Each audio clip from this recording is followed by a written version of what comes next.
So the British citizen went on Power 106 to give an interview on how he's going to fund his manifesto.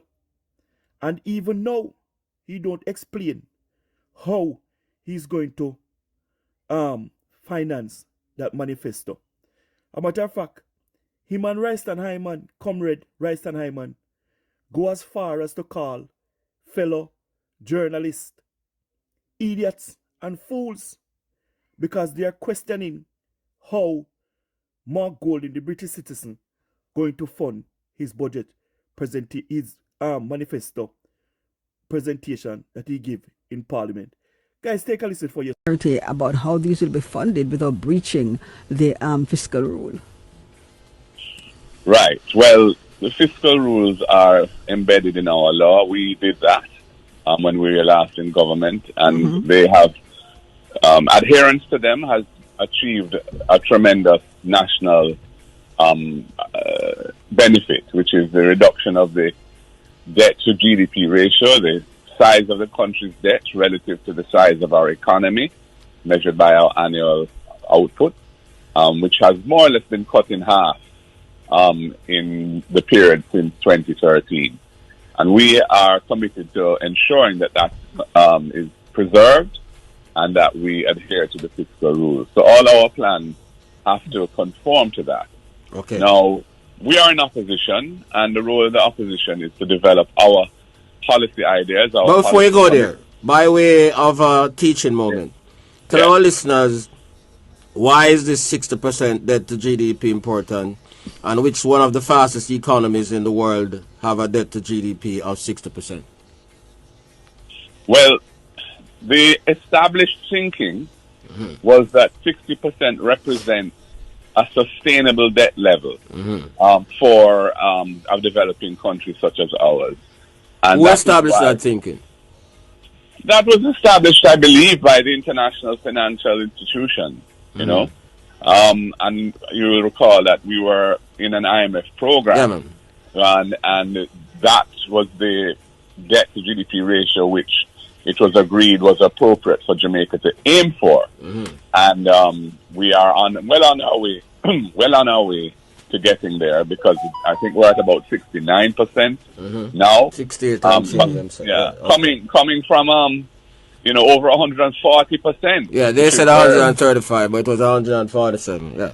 Yeah, I think different rating agencies have a different method of measuring it.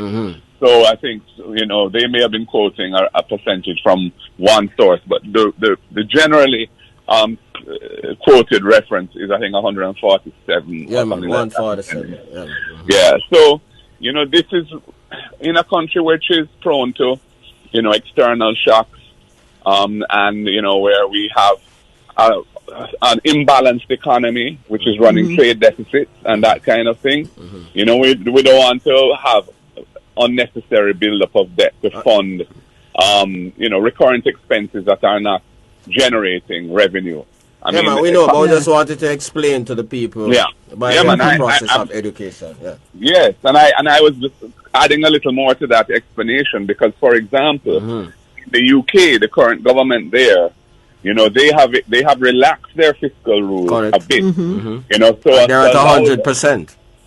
Yes, but because their economy is lagging, they see a need to invest in capital projects, infrastructure, and other important investments that can create growth. Germany just passed 500 billion yesterday too, as one of the most fiscally prudent countries in Europe. Yep. That's right. Germany has also done that, really in reaction to the geopolitical situation, but also because their economy has been lagging for 3 years. Yeah. So what I'm saying is, the thinking on these matters is not fixed. It evolves over time, But we believe that where Jamaica is now, we don't see a need to really grow our debt to GDP ratio. Yeah. So the question was, how will we pay for our proposals? And the point I am making is that we are not, when we make these proposals, we're not constructing this year's budget. This year's budget has been constructed by the government. They have made their decisions, and those decisions include about 360 billion of Correct. discretionary expenditure Correct. programs. Yeah, In man. other words, expenditure other than salaries for public sector workers and interest on the debt. Right. And And for those who believe you are making it up, it is in the fiscal policy paper, which is one of the most important documents tabled by the Minister of Finance. That's right. Yeah. You know, under the fiscal rules and the fiscal responsibility framework that we pass, there's a requirement for the budget, when it's tabled, to be accompanied by a fiscal policy paper, which sets out the government's commitments and an overall, overview of the economy and the assumptions that give rise to those commitments. It's a very important document, and there's one in September as well, an interim one, so it's twice a year. So in the fiscal policy paper that was tabled. But don't you believe that all the analysts are so they are called who comment on the budget should read these papers? Absolutely. Yeah. Absolutely. I think anybody who's interested in public affairs in Jamaica should read the fiscal policy paper. Correct. Because there's a lot of information in there, and it will help to increase people's understanding of the way the economy works. Correct. Yeah.